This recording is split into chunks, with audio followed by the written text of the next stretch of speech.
चलिए जी, good evening. और हम जो टॉपिक है शुरू कर रहे हैं। हमारा जो पार्टनरशिप फर्म के बारे में हमारी कहानी चल रही थी सारी। और उसके बाद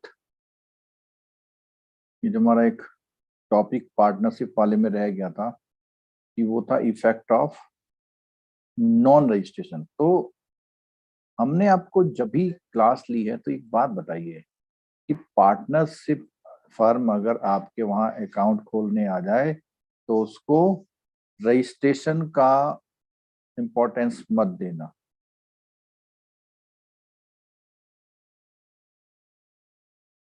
मतलब कि आप ये मत कहना कि रजिस्ट्रेशन लेके आओ, उस बात का सबूत सामने लिखा हुआ है। इसका मतलब इफेक्ट ऑफ नॉन रजिस्ट्रेशन, इसका मतलब नॉन रजिस्टर्ड भी चल सकती है बट उसके कुछ इफेक्ट होंगे, वो हमें पढ़ने में।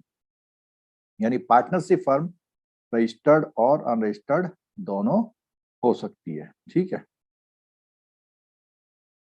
तो यहाँ पर company is compulsory required, company act में आरओसी में करना पड़ता है इनकॉर्पोरेटेड होने के लिए और रजिस्टर्ड होने के लिए। ठीक है, जब बात आती है पार्टनरशिप फर्म की, द पार्टनर्स में और may not enter into a partnership deed and may decide to have an oral partnership if they have a strong understanding amongst themself. मतलब वो क्या कर सकते हैं, वो अपनी पार्टनरशिप को ओरल भी चला सकते हैं। रजिस्ट्रेशन तो बहुत दूर की बात हो गई, वो बिना रिटर्न के बजाय अगर उनके बीच में अंडरस्टैंडिंग है। ठीक है, और further even if the partnership deed is entered into the partners, तो अगर वो डीड भी हो गई, उनकी पार्टनरशिप डीड हो गई, लिख दिया उन्होंने, may of not for the registration, उसके बाद यानी तीन बातें हो गई। ठीक है, तीन बातें क्या हुई,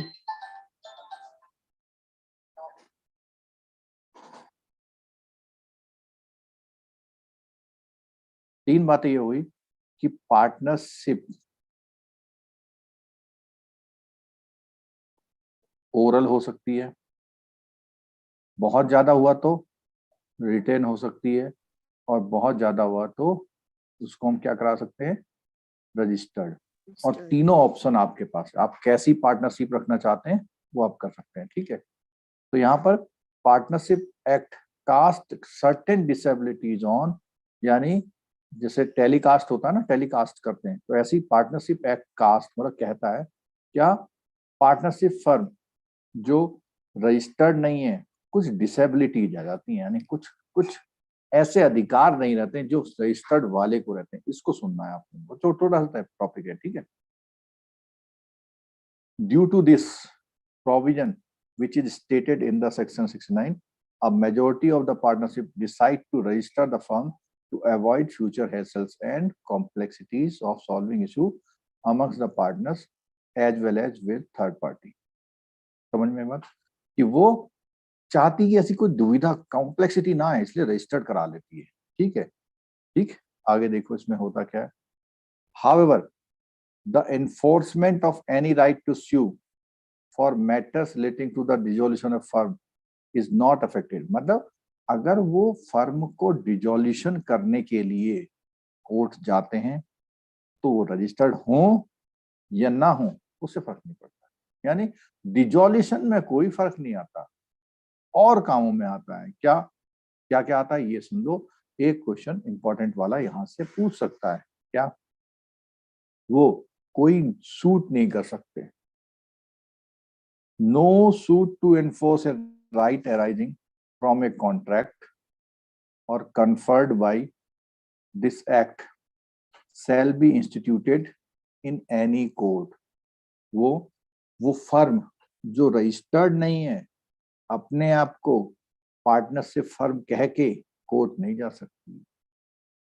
ठीक है, किसी आदमी के भी on behalf of any person suing as a partner in the firm against the firm, or any person else to be or to be have been a partner in the firm unless the firm is registered and the person suing is or has been shown in register of firms as a partner, मतलब अगर वो जाना चाहता है तो उसे दिखाना पड़ेगा कि हमारी फर्म जो है रजिस्टर्ड है। ठीक है, तो क्या निष्कर्ष निकला कि कोई भी अगर फर्म पार्टनरशिप फर्म रजिस्टर्ड नहीं है तो वो कोई भी केस नहीं डाल सकती।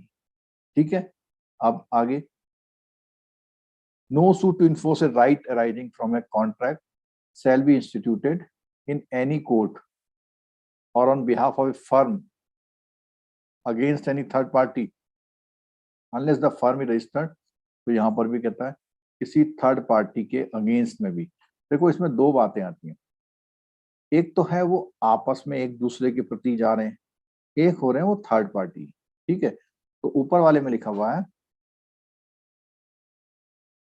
On behalf of any person suing as a partner, मतलब कोई पार्टनर उनमें से जा रहा है। ठीक है, in the firm against the firm, मतलब वो पार्टनर जो है वो किसी फर्म के अगेंस्ट में, जो कि कैसी है, नॉन रजिस्टर्ड है।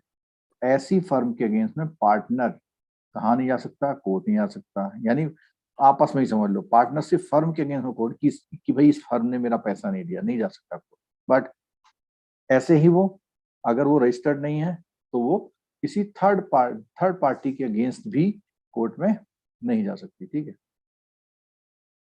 The provisions of A subsection 1 and 2 shall apply also to claim of set off or other proceedings to enforce a right arising from a contract but shall not apply। अब यहाँ पर एक point आया, ध्यान से सुनना। क्या बोलता है कि जो 1 और 2 सबसेक्शन में बोला गया है, also to claim of set off और other proceedings to enforce a right arising from a contract but shall not affect। यानी कोई उसका एक कोई वैसे कॉन्ट्रैक्ट है, मान लिया कॉन्ट्रैक्ट अगर है तो वो अपने आप में पार्टी है, तो कॉन्ट्रैक्ट तो चलेगा क्योंकि कॉन्ट्रैक्ट एक्ट में उसने कॉन्ट्रैक्ट किया। तो इसने बोला हुआ shall apply also to a claim of set off. Set off क्या होता है कि मेरा तुमसे पैसा लेना है, तुमने मुझसे लेना है, तो क्या करा मैंने, सेट ऑफ कर लिया। और अदर प्रोसीडिंग्स, इसमें कोई फर्क नहीं पड़ने वाला। सेट ऑफ का मतलब मुझे उससे पैसा लेना, उसने मुझको देना है, सेट ऑफ कर लिया, उसमें उस प्रभाव में कोई नहीं पड़ेगा। तो आगे देखिए, the enforcement of any right to sue for the dissolution of a firm. अभी हमने पहले ही पढ़ा था कि ये चीजें इफेक्ट नहीं करती। डिजोल्यूशन ऑफ फर्म में जाना है तो उसका रहेगा for accounts of a dissolve firm और एनी राइट और power to realise the property of a dissolve firm. ये चीजों पर कोई भी इफेक्ट नहीं पड़ेगा, चाहे वो फर्म रजिस्टर्ड है या ना। नहीं, मतलब डिजोल्यूशन करा सकता है और आपस में जो उनकी प्रॉपर्टी को रियलाइज करने की पावर है, किसके लिए, डिजोल्व फर्म के लिए। मान लिया फर्म बंद हो गई तो अपनी प्रॉपर्टी बेच सकते हो। The power of an official assignee, receiver और court under the presidency towns insolvency act जो पुराना था और provincial insolvency act 1920 to realise the property of the insolvent partner.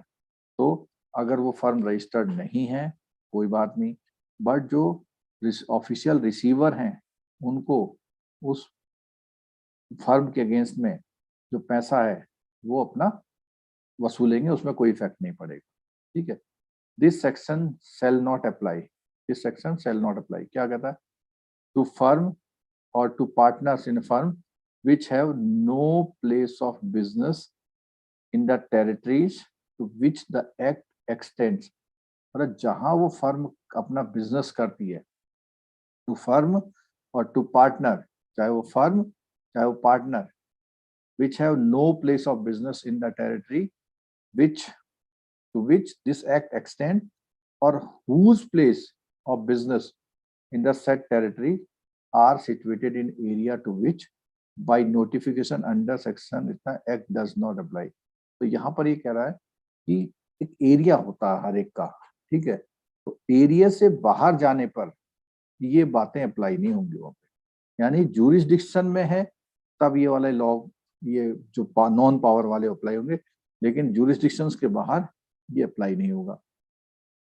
To any shoot और claim of set of not exceeding 100 rupees in value, which in the present round is not a kind of specified section 90% small cause court act outside the presidency township। ये जो नए act हैं वो सब पुराने वाले act हैं, ठीक है। तो पुराने वाले act, to any proceeding in execution or other proceeding incidental to or arising from any such suit or claim। उसने बोला हुआ to any suit or claim of set off not exceeding 100 rupees in value, which जो ये इस cases में, सारे cases में होता है, to any proceeding of execution of other proceeding incident to the arising from any such suit claim। ऐसे कोई भी क्लेम पर ये बात लागू नहीं होती, यानी 100 रुपए तक के क्लेम पे ये बात लागू नहीं होगी। However, enforcement to any right to sue for matters relating to the dissolution, ये बार बार आ रहा है, ठीक है, can be brought before the court of law. Dissolution के लिए आप कोर्ट में जा सकते हैं। तो बेसिक इसका जो ज्यादा जोर रहा किस पे रहा, डिजोल्यूशन ऑफ फर्म पे रहा, ठीक है।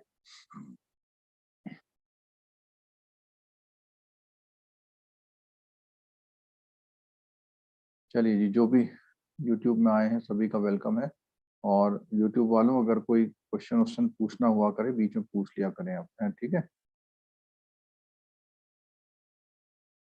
निशा आनंद जी वेलकम है आपका जी। चलो अब बहुत इम्पोर्टेंट शुरू होता है, जरा आप लोग बताओ क्या इम्पोर्टेंट शुरू होने वाला है।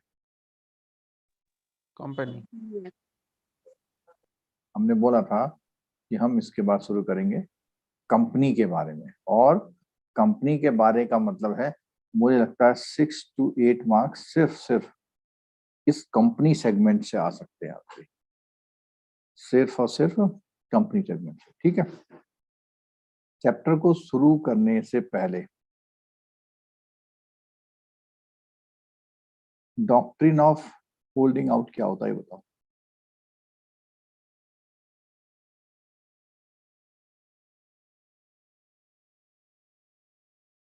बोलिए, चैप्टर शुरू करने से पहले डॉक्ट्रिन ऑफ होल्डिंग आउट क्या होता है।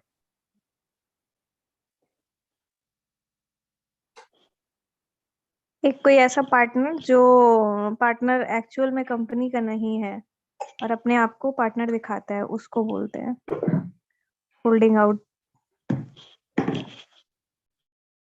ठीक है, नकली पार्टनर, ठीक। तो कोई पार्टनरशिप फर्म का पार्टनर बन के कोई काम कर जाता है, उसको क्या बोलते हैं, होल्डिंग आउट पार्टनर, ठीक है। चलो गुड। चलो अब देखो इसमें क्या है, कंपनी की डेफिनेशन, कंपनी के features, distinction between company and partnership, ये यहाँ पर ये दोनों बातें आ जाएंगी, ठीक है। किस तरह, तो डेफिनेशन ऑफ ए कंपनी क्या है, तो कंपनी बहुत सिंपल डेफिनेशन है। क्या डेफिनेशन है कि भैया जो हमारा एक्ट है, कौन सा, पहले पुराना वाला और अब नया वाला, 2000, हाँ 13 वाला, 13। Section 220 of the companies act, ठीक है। तो इसके अंदर क्या बोलता है, a company formed and registered under this act और एन एग्जिस्टिंग कंपनी, यानी उस जब समय पे 1956 में पहले से कोई कंपनी थी, या 1956 के बाद जब एक्ट आया तो उसने रजिस्ट्रेशन भी करा लिया, या जो नई कंपनी जो कैसे बनी है, सेक्शन 20 और company act 2013 define company as a company incorporate under the company. तो चाहे पुराने एक्ट में है, under any previous company law जो कि सेक्शन 3 में, या वो shall within remain within the precincts of definition of company under, मतलब कहने का मतलब बहुत पुरानी कंपनी, 1956 के बाद के रजिस्टर्ड कंपनी सेक्शन 3 में, और 2013 के टू सेक्शन 20 ब्रैकेट की कोई भी सब कंपनी का, ठीक है। अब यहाँ बात आई कुछ खास बातें। कंपनी जब तक नहीं होगी जब तक वो क्या नहीं करेगी, अपने आप को कंपल्सरली रजिस्टर्ड नहीं करेगी। आर्टिफिशियल लीगल पर्सन, आर्टिफिशियल है बट लीगल है कानून से, क्यों, उसने एक्ट के तहत अपने आप को रजिस्टर करा लिया, ठीक है। Company is an artificial legal person which is created by law and can B dissolved by the law alone. Law से, कानून से बनी है और कानून से ही खत्म होगी वो। It is invisible, intangible and exist only in the eye of the law. कानून को पता है एबीसी कॉरपोरेशन कोई कंपनी है। It enjoy many right of the natural person, ठीक है। A company may enter into contract in own name, company के नाम, acquire dispose property and can be find under provision of the वॉइल्सम। अगर वो गलती करती तो कंपनी को नुकसान भी होता है। गूगल को 17,000 करोड़ का जुर्माना। अब गूगल कौन है, आदमी तो है नहीं कोई, company. However, company is not a natural citizen like individual, and court have held that neither the provision of the Constitution of India nor the provision of Citizens Act। तो दो एक्ट अप्लाई नहीं होते उसमें, कौन से, constitution of India के और citizens of act के, वो रूल उस पर अप्लाई नहीं होते। 10 even though a company has nationality and domicile it has no citizenship, ठीक है। अब बात आती है independent corporate personality. Independent corporate personality, वो अपने आप में एक कॉर्पोरेट पर्सनैलिटी है। डेल, एचपी, जियो पर्सनैलिटी है वो, ठीक है।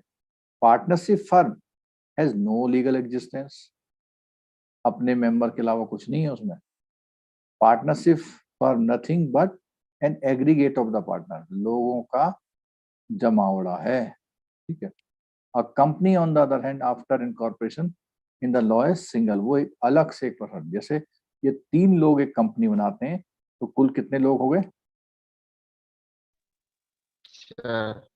4 हो गए। पर 3 लोग अगर ये पार्टनरशिप बनाते हैं तो कितने लोग हुए, 3 ही लोग हैं, ठीक है। It has a distinct legal personality bye incorporation under company act is vested with the corporate personality which is independent of and different from a member of उसको। तो ये अपने मेंबरों से इंडिपेंडेंट होती है और एक कॉर्पोरेट पर्सनैलिटी होती है जो कि एक्ट में रजिस्टर्ड होती है। The decision of house of Lord in England, case of on Salomon versus A Salomon and company limited. Salomon एक आदमी है, सालोमन एंड कंपनी एक पर्सन है, ठीक है। Is the leading case for the bedrock of the existence of the company. मतलब company के मामले में सालोमन वर्सेस सालोमन का जो केस था उसे कंपनी में गया। तो इसमें क्या बोला गया, देखो, Salomon an individual was a boot and shoe manufacturer. He incorporated company named Salomon and company limited and the company took over and carried over the personal business. जो पहले पर्सनल इसका बिजनेस था वो कंपनी चलने लगे। The 7 subscriber of the memorandum of association, MOA, memorandum of association, एक दस्तावेज document होता है बहुत इंपॉर्टेंट, हमने उसको सब्सक्राइब किया यानी उसको एग्री किया। वर सालोमन हिमसेल्फ, उसकी वाइफ और सन है, 9, मतलब जो लोग, जितने लोग चाहिए थे उन लोगों ने मिल करके उसका एक MOA बनाया और सबने उसको साइन कर दिया, ठीक है। और सबको एक एक शेयर मिल गया। The company's board of director was composed of Salomon as the managing director. तो जो बोर्ड ऑफ डायरेक्टर थे उन्होंने उसको डायरेक्टर बना दिया, उसको और उसके 4 बच्चों को, 5 डायरेक्टर हो गए, ठीक है। Though his board the personal business of the Salomon was transfer to the company in कितने पाउंड में, 40,000 पाउंड में वो काम कंपनी ने ले लिया। Payment there of Salomon was allotted कितने शेयर्स, कितने, 1 पाउंड का एक था और डिवेंचर दे दिए गए 10,000 रुपए के। 20,000 का वो हो गया, 10,000 का है। These debenture certified that company owed Solomon 10,000 pound and created a charge on the company। और 10,000 रुपए का कंपनी पे क्या कर दिया, जो डिवेंचर थे, डिवेंचर के अगेंस्ट में कंपनी के एसेट क्या होते हैं, बोलो। अरे ये तो पता होगा भाई, डिवेंचर जब कंपनी इश्यू करती है तो कंपनी के एसेट क्या हो जाते हैं, लायबिलिटी, चार्ज हो जाते हैं। मतलब कंपनी की जो भी संपत्ति है उस डिवेंचर होल्ड के अंडर में है। और डिवेंचर कैसे इशू होता है, मान लिया मैंने 10,000 रुपए कंपनी को दे दिए, कंपनी ने मुझे एक सर्टिफिकेट दिया एफडी टाइप का, उसे क्या बोलते हैं हम लोग, डिवेंचर। वही तो डिवेंचर है। तो डिवेंचर में कंपनी के एसेट क्या होते हैं, चार्ज होते हैं, ठीक है। 1 share was given to each remaining member of the family within a year, company went into liquidation, और वो कंपनी अब बंद होने के कगार पे आ गई। The state of affair was broadly like this, asset 6,000 point रह गए, सालोमन के डिवेंचर 10,000 पॉइंट, और ऑर्डिनरी अनसिक्योर्ड के कुछ लोगों का और कर्जा ले रखा था 7,000 का। दस after paying the debenture holder nothing would be, क्यों, क्योंकि 10,000 की जगह कंपनी के पास कितना पैसा बचा है, 6,000, और सबसे पहले देना किसको पड़ेगा, डिवेंचर वाले को, ठीक है।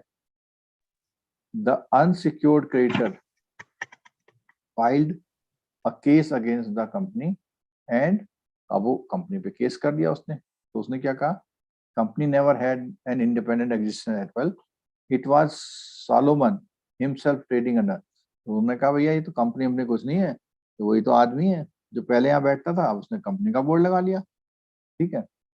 ही कैन नॉट पे हिमसेल्फ फर्स्ट, तो वो खुद पैसा नहीं ले सकता था उसका जो डिवेंचर किया। तो उसने बोला the unsecured creditors should be paid first, the house of lord held the Solomon and the company were different. यहाँ से पता लगा भैया कि सालोमन एक अलग आदमी है और उसके द्वारा बनाई गई कंपनी एक अलग आदमी है, ठीक है, यानी सेपरेट लीगल एंटिटी, ठीक। लिमिटेड लाइबिलिटी हमने पहले बहुत चर्चा कर रही है। लिमिटेड लाइबिलिटी का मतलब है कि जो भी owner of the its asset and his own liability, the members of the company are not bound to contribute any more than the nominal. तो जितना पैसा उसने दे दिया, ठीक है, not bound to contribute anything, कौन, मेंबर, ठीक है, जितना उन्होंने कंट्रीब्यूट किया है नॉमिनल वैल्यू शेयर के वो करेंगे, उसके अलावा कुछ नहीं, ठीक है। And that even though there may be creditors हो, तो जब उनका पैसा पूरा उठ जाएगा, लुट जाएगा, उसके बाद भी अगर कुछ मांगने वाले आते रहे तो आपको नहीं देना है अपने पर्सनल फंड से।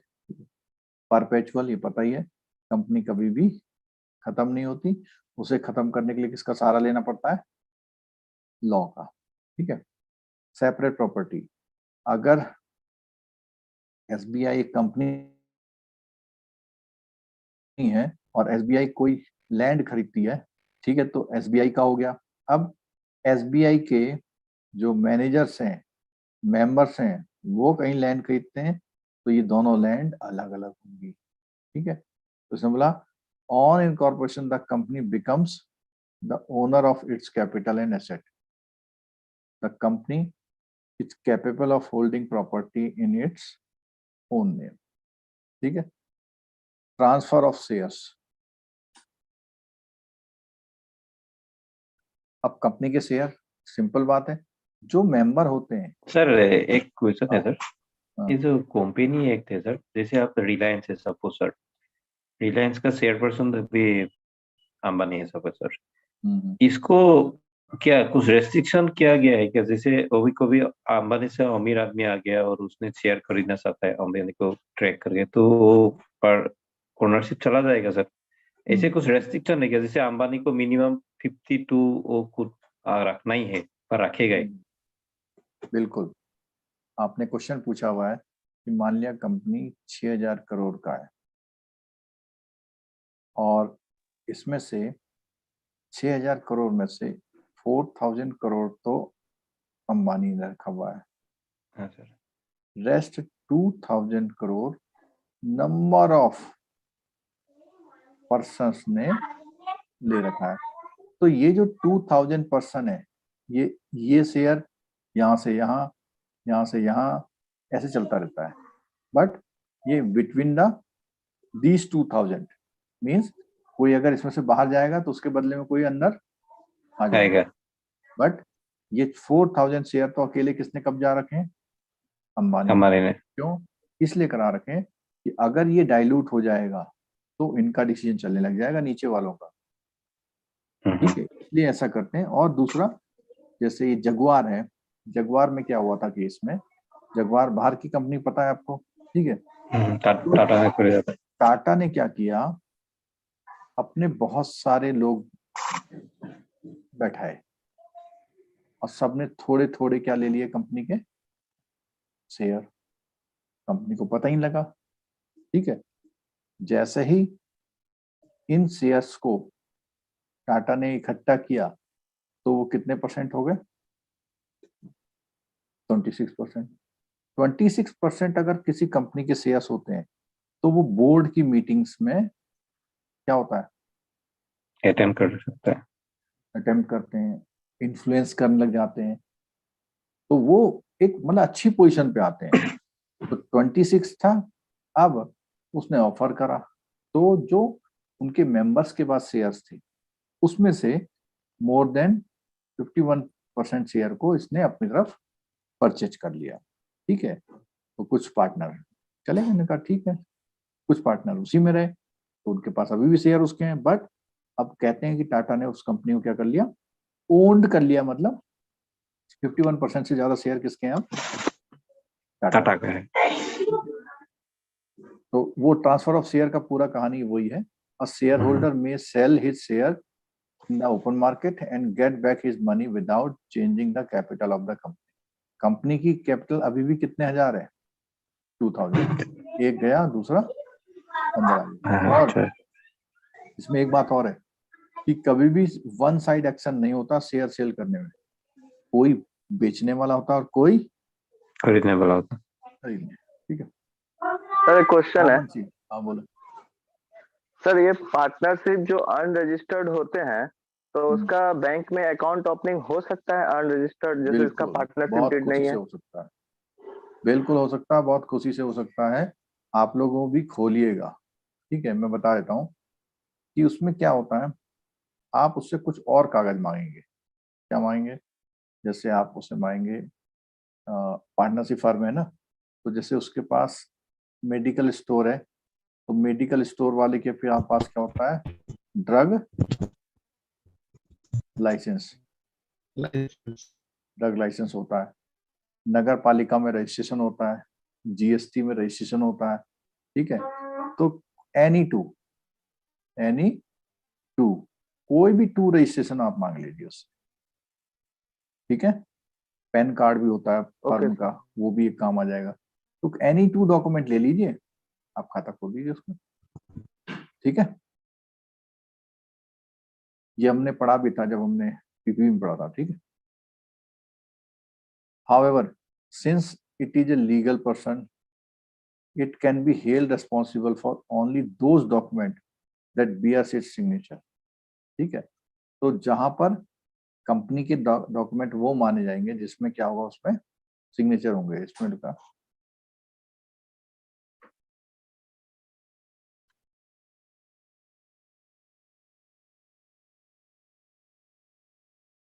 a company is an artificial legal person. It is not capable signing document, but it acts through the natural person who are the director. तो डायरेक्टर जो होंगे उसके कंपनी के लिए काम करते हैं।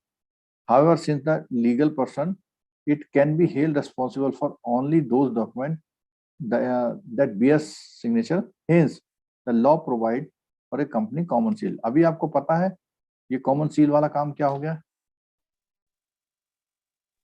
कॉमन सील वाला काम खत्म हो गया सर, अब सिर्फ साइन से। ठीक है, अब कोई कंपलसरी नहीं रह गया। ठीक है, तो जब से ये एक्ट आया है तो इसमें क्या है? Now the use of the common seal has been made optional. ठीक है, important ध्यान रखना, ठीक.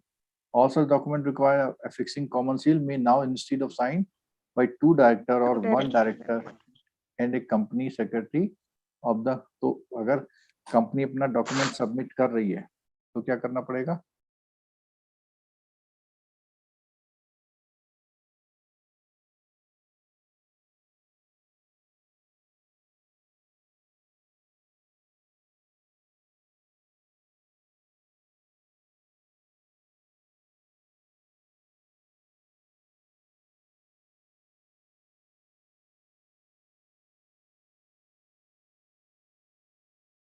तो यहाँ बात समझ में आई कि ऑप्शनल हो गया है.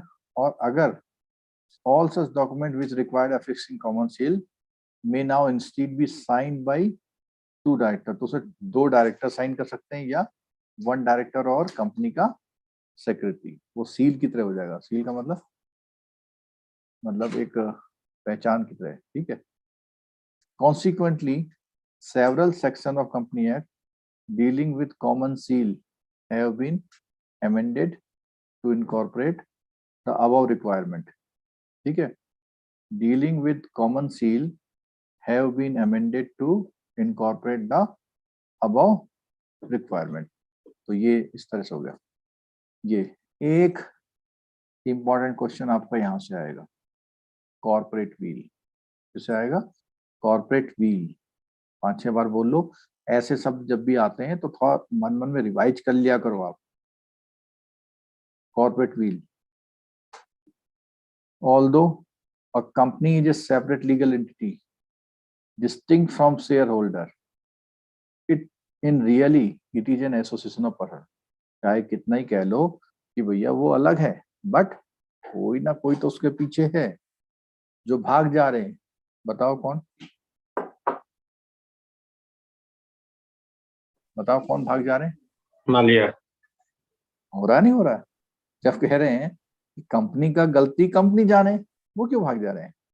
तो कॉर्पोरेट व्हील, इसका मतलब कि कोई ना कोई इसके पीछे है. तो इसने बोला हुआ who are the beneficial owner of all the corporate property, hence it may sometimes become necessary to look the person who are behind the corporate wheel. पर्दा. corporate wheel के पीछे कौन है? corporate wheel is said to be lifted or pierced when court ignores. Court कहता भैया separate entity तो है, वो है कौन आदमी, उसको भी तो लाओ. ठीक है, सहारा के उसको जेल कर दिया.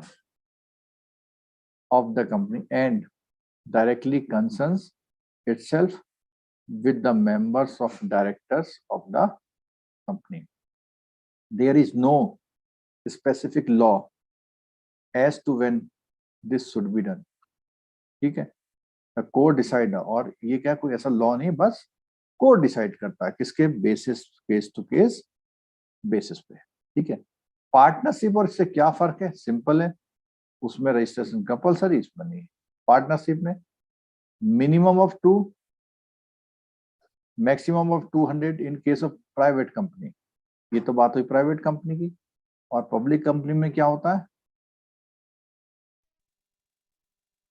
अनलिमिटेड. ठीक है. और पब्लिक में इन केस ऑफ द, अच्छा 1% कंपनी में क्या होता है? 1% can be director and a minimum of 7 and no limit of maximum members or number in case of rubber. तो इस 1 PC में तो क्या है? OPC में तो क्या है? 1 चाहिए. बट पब्लिक कंपनी में कितना? 7 to no लिमिट. किसमें? पब्लिक में. ठीक है. और पार्टनरशिप में मिनिमम 2 चाहिए. मैक्सिमम में अभी कितनी होंगे? देखो ये हमारा डिस्कस हो रहा था ना, कितना? वैसे तो 100 है, लेकिन अभी कितना रखा गया? 50. तो एक्ट तो 100 बोलता है. ठीक है. लीगल स्टेटस, कंपनी का अपना लीगल स्टेटस है, उसका नहीं है. Ownership of the property company की अलग होती है, और पार्टनर की प्रॉपर्टी, मतलब पार्टनर जो होते हैं, पार्टनरशिप फर्म की प्रॉपर्टी खुद ओन करती है. The property of the firm is owned by the partners themselves and not by the firm, as a firm does not have separate legal existence different from its own partner. Management, company को कौन चलाता है? Board of director, जिसको कौन चुनते हैं? Share holder. Partnership is managed by a partners except the dormant and sleeping partner. ठीक है. Perpetual existence में क्या? A company has a perpetual existence. बंद नहीं होती कभी. पार्टनरशिप कोई भी परपेचुअल एक्सचेंज नहीं होता है. पार्टनर निकला, काम कहानी खत्म. Contract, member of the company can contract with the company, but partner आपस में पार्टनरशिप फर्म के साथ नहीं कर सकते. यानी मेंबर और कंपनी कॉन्ट्रैक्ट कर सकती है आपस में. लायबिलिटी, अनलिमिटेड लायबिलिटी होती है. किसमें? बोलो. पार्टनरशिप फर्म में. ठीक है. और यहाँ पर मैंने कहा the liability of the company is limited. Company के अमाउंट लिमिटेड. और किससे लिमिटेड होती है? जितना पैसा लगाया उससे लिमिटेड. ट्रांसफर, कंपनी के शेयर आराम से इधर से उधर ट्रांसफर हो सकते हैं. ठीक है. और कंसेंट ऑफ ऑल मेंबर जरूरत नहीं है. बट पार्टनरशिप फर्म में अगर एक बाहर जा रहा है तो सबकी परमिशन चाहिए. कोई अंदर आ रहा तो सबकी परमिशन चाहिए. डेथ, किसी मेंबर की डेथ होने पे कंपनी बंद नहीं होती, जबकि पार्टनरशिप डीड क्या हो जाती है? Dissolve. Agency, member of company are not an agent, जबकि पार्टनरशिप में क्या था? ये एजेंट था. तो यहाँ पर क्या किया इन्होंने? दोनों टॉपिकों को एक साथ मर्ज करके सारा एक्सप्लेनेशन दे दिया. ठीक है.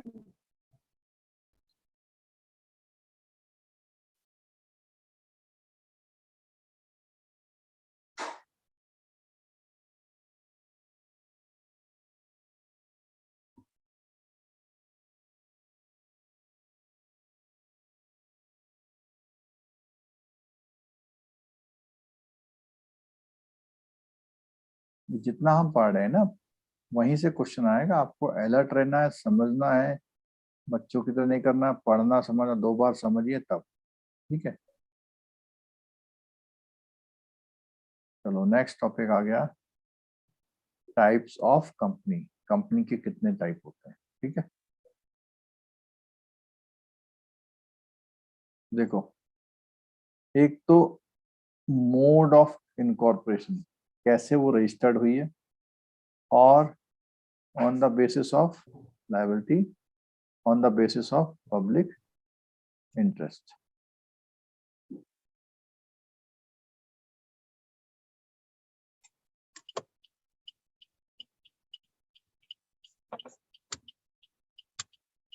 ये 3 तरीके हैं. ठीक है. होल्डिंग एंड सब्सिडी कंपनी कौन होती है? तो पहला है मोड ऑफ इनकॉर्पोरेशन, किस तरह रजिस्टर्ड हुई है, किस तरह वो रजिस्टर्ड हुई है. देखो, स्टैट्यूटरी कंपनी का मतलब होता है जो कंपनियां किसने बनाई? एक्ट ने. और दूसरी कंपनी वो है जो इस एक्ट के तहत रजिस्टर्ड है. जैसे एसबीआई. एसबीआई कैसी कंपनी है? स्टैट्यूटरी कंपनी, जिसका अपना एक्ट है. ठीक है. ओएनजीसी. ठीक है. तो जो कंपनियां किसी एक्ट पास से बनती है, सेंट्रल हो या स्टेट हो, और it enjoy powers, right and privilege laid down the act, hence the statutory company are not required to have. उसमें उनके लिए क्या जरूरी नहीं होता है? मेमोरेंडम ऑफ एसोसिएशन होना जरूरी नहीं है. Although each statutory company is governed by the provision of the special act, the Companies Act is also applicable to them insofar as the provisions of the Companies Act are not inconsistent with the provision of the special. तो company act के provision और उस special act के provision हो सकता है कि एक से ना हो, तो अपने अपने हिसाब से चलेंगे. ठीक है. Example, reserve bank of India. ठीक है. उनका अपना एक्ट है। फूड कॉर्पोरेशन ऑफ इंडिया, उनका अपना एक्ट है। दूसरा आता है कि भैया रजिस्टर हुई हो, चाहे वो यहाँ पर चाहे वो यहाँ पर, दो कंपनियों में। अब है लाइबिलिटी के बेसिस में, limited by shares, limited by guarantee with unlimited liability. कितने तरह की कंपनी हो गई? 3 तरह की, शेयर से लिमिटेड, गारंटी से लिमिटेड और लाइबिलिटी से। तो इसको थोड़ा सा समझना पड़ेगा क्योंकि आपके लिए फ्रेश चीज है ये। क्या बोलता है? There is a share capital and each share has fixed nominal value also known as the face value which the shareholder is bound to pay either at a time or the installment। तो उसने कहा कि जो share की एक value है और जो शेयर होल्डर है उसको उसका पैसा देना है। The member is not bound to pay anything more than the fixed amount। Share की वैल्यू देनी है बस। Whatever may be the liability of the company। Company का कितना कर्जा इससे मतलब नहीं है, आपको अपने शेयर देने। The liability of the members by such company is limited to the extent of share। तो इसने कहा जितना शेयर वैल्यू का पैसा दे रखा है उतने से क्या है, रजिस्टर्ड है।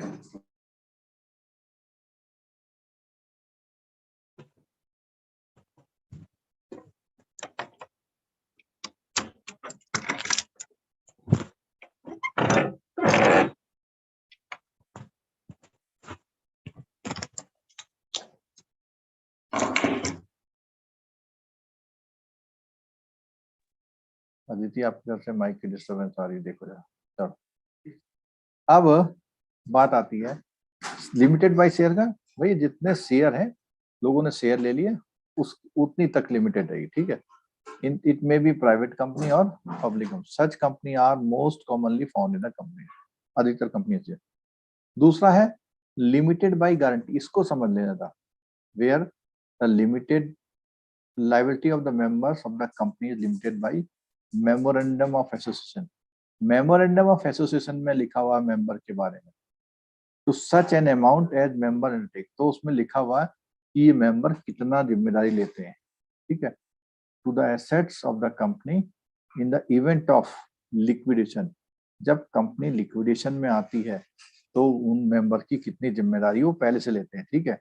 Company is known as limited by guarantee. Company के मेंबर ने पहले ही गारंटी ले रखी है कि भैया जब ये लिक्विडेशन आएगी तो मेरी जिम्मेदारी इससे ज्यादा नहीं होगी।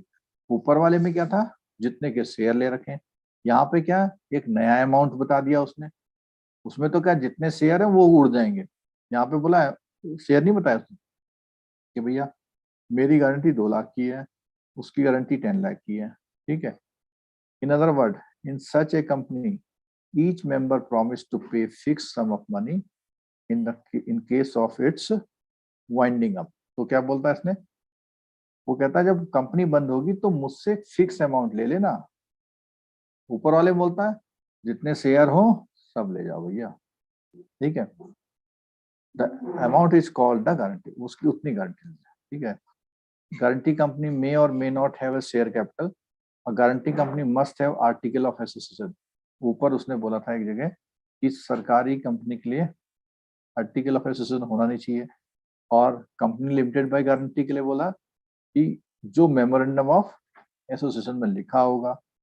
सच company has share capital, then each member is required to pay the amount fixed by the share capital and as in the case of the company limited by share in addition to the guarantee. अब देखो इसमें एक बात है, अगर मान लिया एक तो लिमिटेड बाय गारंटी तो हो गया, बट वो बोलता है अगर कंपनी कुछ शेयर कैपिटल भी लिए हुए हर मेंबर, जैसे मान लिया ये ऊपर जो लिखा हुआ हमने 2 लाख और 10 लाख, इसके पास 50,000 के शेयर हैं और इसके पास 2 लाख के शेयर हैं, तो वो भी क्या हो जाएंगे, दोनों जुड़ जाएंगे। गारंटी में क्या है, एक तो गारंटी अमाउंट प्लस आपका share amount, thus the liability of restricted to the amount of share capital plus amount of such a company may also be the private company, कोई भी। अब आता है अनलिमिटेड लाइबिलिटी। भैया सब कुछ हमें देना, कुछ भी हो जाए यहाँ पे, ठीक है। Every member such a company liable without any limit, उसमें लिमिट तय नहीं करी in case of a partnership firm in proportion to his interest in the company. If such a company has a share capital, it may be public company or private company. An unlimited company must have articles of association and it must state the number of members. तो उसने कहा उसके पास article of association होना चाहिए, उसमें उसके member लिखे होने चाहिए और उनकी क्या शेयर कैपिटल है। ठीक है, अब यहाँ पे आया कि लोगों के लिए, लोगों के को क्या कहें लोग की कौन सी कंपनी है, तो उसने कहा कि एक तो होती है प्राइवेट कंपनी, एक होती है public company, government company, foreign company, 1% company और स्मॉल कंपनी। कौन सी कंपनी का नाम आपने नहीं सुना था अभी तक? Small company.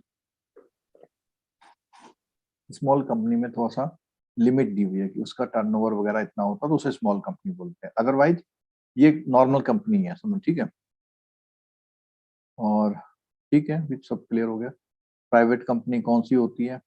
प्राइवेट कंपनी वो होती है जिसमें बाहर के लोगों की एंट्री अलाउड नहीं है। जैसे इसको मैंने जब शेयर मार्केट का टॉपिक पढ़ाया था मैंने, एक कंपनी है, कंपनी में केवल कितने लोग हैं? 3 लोग, तो ये कौन सी कंपनी हो जाएगी? प्राइवेट। भैया किसी को आने नहीं दे रहे। अब इन्होंने जो ये वाले सी वाला शेयर था, ये बाहर चला गया और इसका पैसा नंबर ऑफ किनसे? पब्लिक से, नंबर ऑफ पब्लिक से ले लिया, तो इसका नाम क्या हो गया? Public company. ठीक है, और अगर इसमें 51% से ज्यादा शेयर किसका हो जाए? गवर्नमेंट का, तो कौन सी कंपनी हो गया?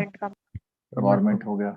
और अगर 51% से ज्यादा शेयर किसका हो जाए? किसी फॉरेन कंपनी या एनआरआई का हो जाए तो फॉरेन कंपनी। 1% कंपनी, एक आदमी, स्मॉल कंपनी जिसका टर्नओवर थोड़ा छोटा हो। तो प्राइवेट कंपनी की बात करेंगे तो उसमें क्या है, ट्रांसफर ऑफ शेयर कैसे होता है? तो उसने बोला हुआ इट इम्पोजेज क्या? रेस्ट्रिक्शन। हमने बोला ना अलाउड नहीं है। और ये कितने तक हो सकते हैं? 200 तक। इश्यू ऑफ प्रॉस्पेक्टस, प्रॉस्पेक्टस का मतलब होता है कि वो पैसा उठा सकते हैं। उसने बोला कैन नॉट इशू, तो उठा सकते हैं तो पब्लिक हो जाएगा, इसीलिए क्या बोल दिया कंपनी को? Can not issue prospectus. Prospectus जो शेयर से आने से पहले का डॉक्यूमेंट होता है। ठीक, deposits, private company prohibits any invitation, तो इस कंपनी में बाहर से पैसा डिपॉजिट नहीं होगा क्योंकि सब लोग कैसे हैं? खुद ही मालिक। नो मिनिमम, ये इंपॉर्टेंट है। पहले कितना था ये? 1 लाख, हट गया। अब कंपनी बनाने के लिए कोई भी पेड अप कैपिटल हो या ना हो कोई जरूरी नहीं। पहले क्या था? 1 लाख होने चाहिए। पब्लिक कंपनी, अभी थोड़ी देर पहले मैं बताया कि जो भी क्या नहीं है, which is not a private company, तो कौन सी कंपनी है? Public company. ठीक है, in a public company the number of its member is unlimited. Any 7 or more persons can form a company. Generally, the shares of public company are listed on the stock. Public company के जो share होते हैं क्या stock exchange में वो होते हैं list. ठीक, पेड अप कैपिटल इनके लिए भी हटा दी। ठीक है,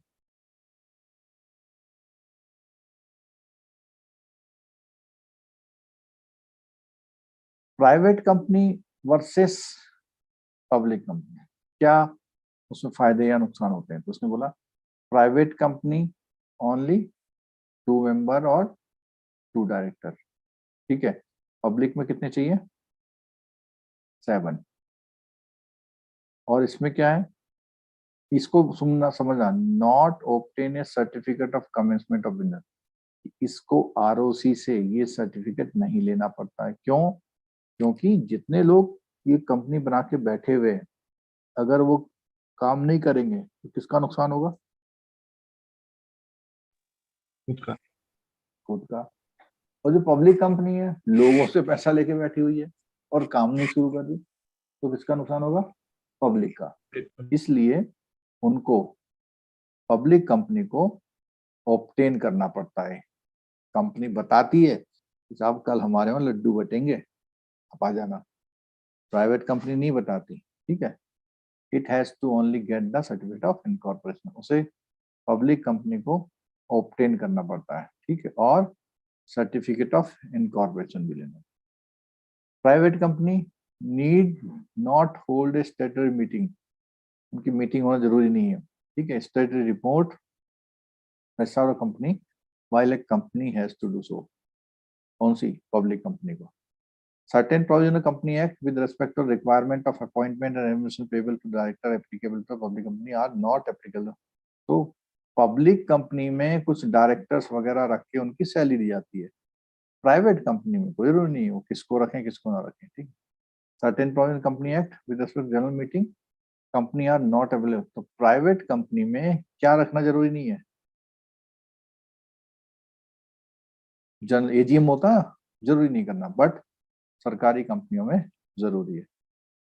Restrictions of powers of board of director under ITNA which stipulate that certain powers cannot be exercised by board of director except without the consent of the company in general meeting are not applicable to a private company. क्या बोलता है मैं? Restriction on powers of the board of director under section of company which stipulate that certain power cannot be exercised by the board. Board of power कि कुछ खास exercise कर सकता है, फिर बोलता है except without the consent of the company in general meeting में जो बातें बोली जाएंगी वो तो हम कर सकता है, लेकिन कुछ बातों के लिए जनरल एजीएम में रखना जरूरी होता है। और प्राइवेट कंपनी कैसे भी कर ले। गवर्नमेंट कंपनी अभी हमने बात करी जो कैसे होती है, किसी एक्ट से होती है, और सॉरी जो गवर्नमेंट कंपनी होती है उसमें जो शेयर होते हैं वो कितने होने चाहिए? 51% से कम नहीं होना चाहिए। किसके पास? कौन? वो शेयर कौन रखेगा? सेंट्रल गवर्नमेंट रखे, स्टेट रखे, या सेंट्रल गवर्नमेंट और थोड़ा सा स्टेट गवर्नमेंट रखे, ठीक है। फॉरेन कंपनी कौन होती है? अभी बताया था हमने, जिसमें जो मेजर होगा का मींस एनी कंपनी और body corporate incorporate outside in India, यानी वो यहाँ पे रजिस्टर्ड है ही नहीं। वो कहाँ रजिस्टर्ड है? लंदन वगैरह में कहीं बाहर, as a place business in, but यहाँ पर उसका एक ऑफिस है, ठीक है, और वो अपने एजेंट या खुद फिजिकली रह करके उसको काम करती है। Conducts any business activity in India in any other manner. 1% company कौन होता है? अभी पढ़ा था हमने कि जो नया एक्ट आया उसमें 1% कंपनी का भी प्रोविजन हो गया है। वो क्या है? वो एक ही मेंबर होता है उसमें, ठीक है। यहाँ पर एक पॉइंट लिखा बहुत important, become a member of the company and the written consent of such person shall also be filled with registrar at the time of incorporation of 1% company along with, और उसको अपना इनकॉर्पोरेशन कराना पड़ता है, registration कराना पड़ता है, साथ साथ में अपना memorandum of association and article of association भी वहां देना होता है, ठीक है। Such other person may withdraw its consent in such manner as may be prescribed। तो वो क्या है? कोई बंदा चाहे तो वो क्या कर सकता है? अपना कंसेंट विड्रॉ कर सकता है। मेंबर ऑफ 1% कंपनी में at any time change the name of such other person by giving notice manner as may be prescribed। the company further provide when the paid up, देखो एक इसमें important है बहुत, 1% company कभी भी अगर more than 50 lakh की क्या रख ले, बना लेगी अपनी कैपिटल, या टर्नओवर मोर देन कितना करेगी? 2 करोड़, तो उसको अपना कौन सा स्टेटस हटाना पड़ेगा? जल्दी से बोलो। 1% कंपनी का स्टेटस। हाँ, और ये वो होना चाहिए कितना? 3 कॉन्जिक्यूटिव ईयर तक होना चाहिए। मतलब लगातार 3 साल तक है, OPC shall be required to convert itself into the either private और पब्लिक। ये कॉन्सेप्ट समझ में आ गया ना। और ये करने के लिए क्या है, उसे कितना समय दिया, 6 मंथ का समय दिया जा रहा है। ठीक है,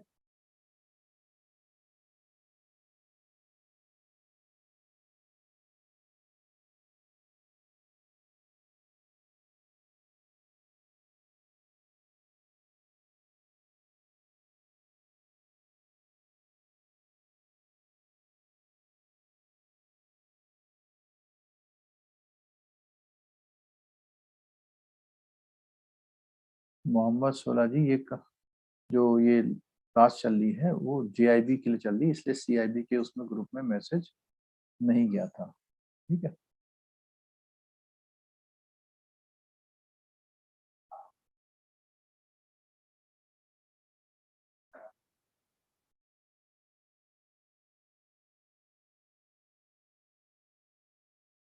सर 1% कंपनी में डायरेक्टर भी चेंज हो सकते हैं सर, या डेथ हो गया कुछ तो फिर क्या हो सकते हैं, क्या कह रहे हैं? 1% कंपनी में अगर डायरेक्टर जो है उसकी डेथ हो गई या उसको चेंज होना है, देखिए हमको नहीं करना है, तो उस कंडीशन में क्या कर सकते हैं?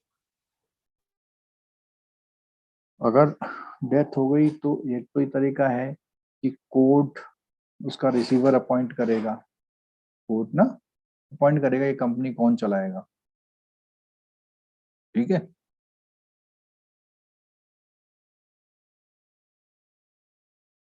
अच्छा अब बात आती है स्मॉल की। तो अभी देखो ये जो स्मॉल है ना, ये जो ऊपर वाला कॉन्सेप्ट था वही है, मैंने बोला था कि स्मॉल कंपनी का दर्जा है। A company means other than public company, public company को तो छोड़ दो, खैर पब्लिक कंपनी स्मॉल भी हो सकती है। ठीक है, अदर जो भी कंपनी है उनका does not exceed 50 lakh rupees क्या कैपिटल, और टर्नओवर में prescribe which shall not be more than 5 crore. ठीक है, तो इसमें बोला हुआ है टर्नओवर तो वही 2 करोड़ का है, और कितने साल, इसमें 2 सीलिंग दे रखी है देखो। इसमें तो था 50 करोड़ की कैपिटल, लेकिन इसमें बोला हुआ 50 करोड़, सॉरी 50 लाख, और क्या क्या चीज, such higher amount may be prescribed with which shall not be more than 5, यानी 50 लाख से कितना हो सकता है, 50 करोड़, वो 5 करोड़। और जो ये टर्नओवर था, टर्नओवर 2 करोड़ से लेकर के कितना, 20 करोड़, 2 करोड़ से लेकर कितना, 20 करोड़। ठीक है,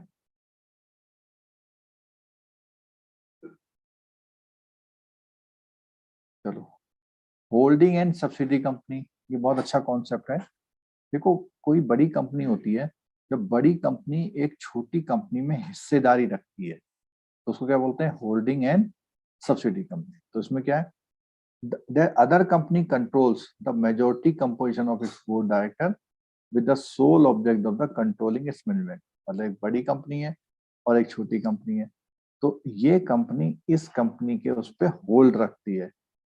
other company holds the majority of its share, और इसके ज्यादातर शेयर इसके पास है। Holding companies subsidiary has its own subsidy. अब देखो सुनो, होल्डिंग कंपनी तो पेरेंट कंपनी हो गई, कौन सी कंपनी हो गई, पेरेंट कंपनी, और ये कौन सी कंपनी हो गई, चाइल्ड कंपनी। की बात समझ में आई, बोलो। मतलब जो बड़ी कंपनी है उसको तो बोलते हैं होल्डिंग कंपनी। ठीक है, और उस कंपनी ने जिस कंपनी के शेयर लिए हुए होते हैं उसको कौन सी बोलते हैं, सब्सिडरी कंपनी। ये लिखा हुआ, company B is a subsidiary of company B, company A, and company C is a subsidiary company of B. Then company C is subsidy of, नहीं ये तो कुछ और लिखा हुआ,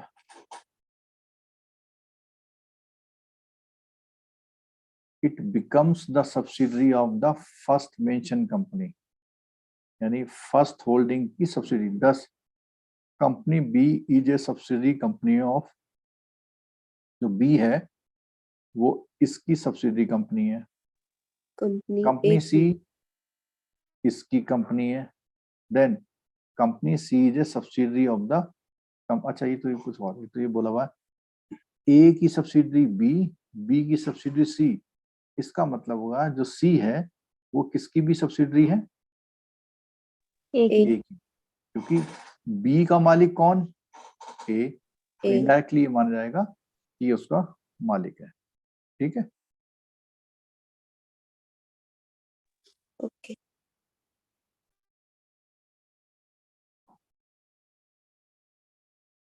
यूनिट नंबर 58, और ये यूनिट में से 2 मार्क्स से क्वेश्चन आपको जरूर मिलेंगे। इस यूनिट में से 2 मार्क्स से क्वेश्चन आपको जरूर मिलेंगे। ठीक है, इसलिए आप बिल्कुल अलर्ट रहेंगे इस टॉपिक पर।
चलिए नेक्स्ट।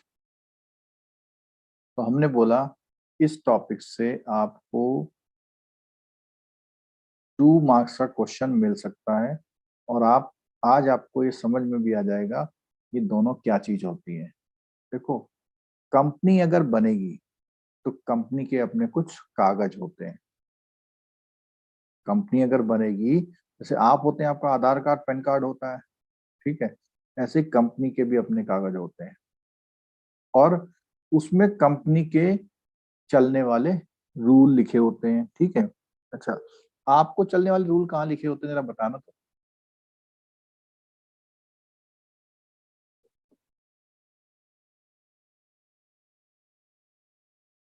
आपको आईपीसी संविधान में है, constitution of India, constitution of India. आपको सब चीज देश में रहना है तो सब कुछ यहाँ लिखा हुआ है, और इसके सपोर्ट में बहुत सारे क्या बने हुए हैं, एक्ट बने हुए हैं। आपको इसका भी पालन करना है और इसका भी पालन करना है। ठीक है, ऐसे ही कंपनी ने भी अपने रूल बना रखे हैं, कंपनी उसके हिसाब से चलती है। तो एक है मेमोरेंडम ऑफ एसोसिएशन और एक है आर्टिकल ऑफ एसोसिएशन। ठीक है, बहुत इंपॉर्टेंट टॉपिक है, मैंने 2-3 बार बोल दिया, एक बार और बोल दिया। ठीक है, तो सबसे पहले है कंपनी को अपना क्या बनाना पड़ेगा, मेमोरेंडम ऑफ एसोसिएशन। हमने एक बात पढ़ी थी कि किसी कंपनी के लिए जरूरी नहीं है, वो कौन सी कंपनी है, प्राइवेट कंपनी के, प्राइवेट कंपनी के लिए मेमोरेंडम ऑफ एसोसिएशन की जरूरत नहीं है।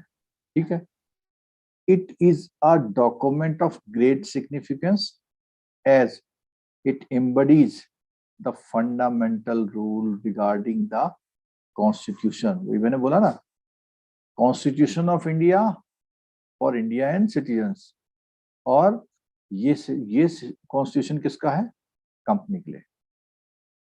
एंड स्कोप ऑफ एक्टिविटी, और वो क्या करेगी, कैसे करेगी, कितना करेगी और क्या करेगी। Purpose of MOA, among the other to enable members, creditors and those who deals with the company to know the permitted scope of them. मतलब जो लोग भी उस कंपनी से डील कर रहे हैं उनको ये देखना है कि भैया ये जो काम कर रही है कर सकती है या नहीं कर सकती, ठीक है।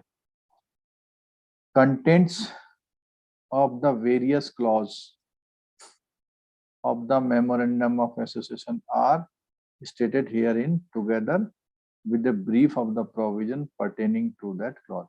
तो उसने कहा है कि भैया जो भी वेरियस क्लॉजेस है वो नीचे बताए गए हैं। तो इसमें क्वेश्चन आता है कि कौन सा क्लॉज इसका पार्ट है। जैसे नेम क्लॉज, मतलब कंपनी का एक नाम होगा, लीगल पर्सन हो गया लेकिन उसका नाम भी तो कुछ होगा, ठीक है, जैसे इंसान का नेम होता है। A name is undesirable when it is identical with और too nearly resembles the name of the another company. तो उसने बोला name is undesirable when it is identical, बिल्कुल एक सा है, विद किसी के साथ एक सा है या बहुत नजदीकी सा होता है उस कंडीशन में। और सेंट्रल गवर्नमेंट की कंपनी का भी नेम जरूरी नहीं कि कुछ होगा, ठीक है। If the company is with limited liability, last word उसमें क्या लगाया जाएगा, लिमिटेड। आपने सुना होगा एबीसी प्राइवेट लिमिटेड, प्राइवेट है बट लिमिटेड है, मींस जो शेयर पूंजी है उतना ही नुकसान जा सकता है, उससे ज्यादा नहीं। इन case of the private company last में प्राइवेट लिमिटेड होगा, ठीक है। उसने बोला कि लिमिटेड होना चाहिए, अगर वो प्राइवेट है तो private limited. Central government has power to permit a by license company not to use word private limited, क्योंकि सेंट्रल जैसी हो जाएगी सरकारी कंपनी, वहां तो प्राइवेट लिखना ही नहीं है, ना ही वो लिमिटेड लिखे तो भी चलता है। जैसे ओएनजीसी, इसमें कहीं लिमिटेड वर्ड लिखा,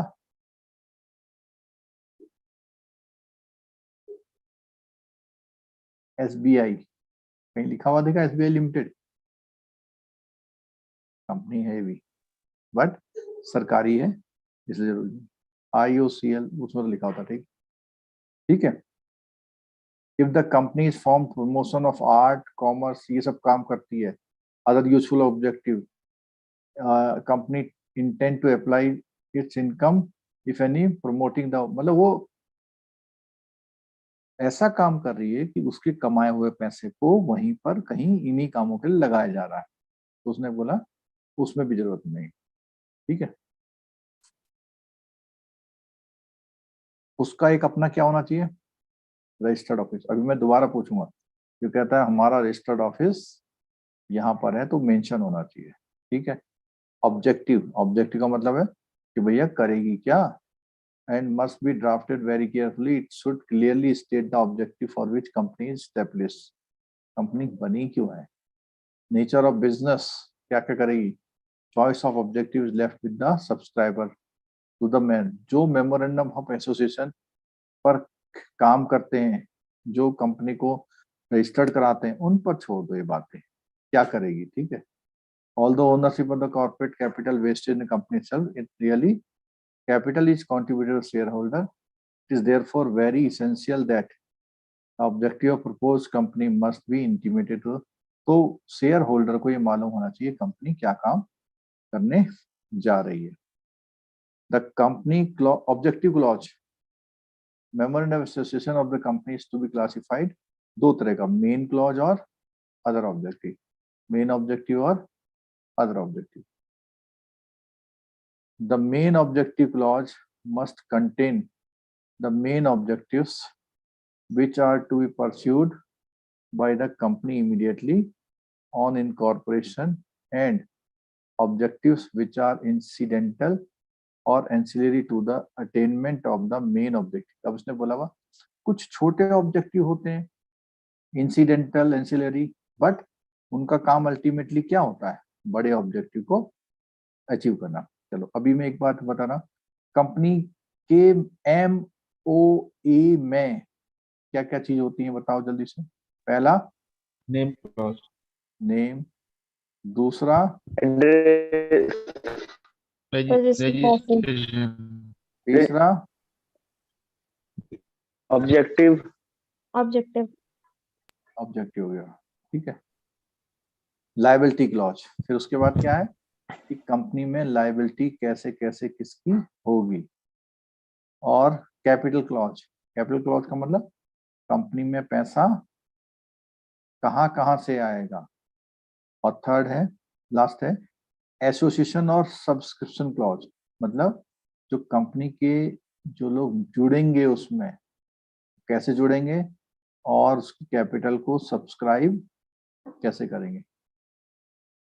capital issue, in case of companies having a share capital, this clause must state that the amount of share capital which the company will be authorized to raise and number of values, मतलब company कितनी capital क्या कर सकती है, authorise कर सकती है, authorise capital कितनी है और कितनी रेज्ड कैपिटल।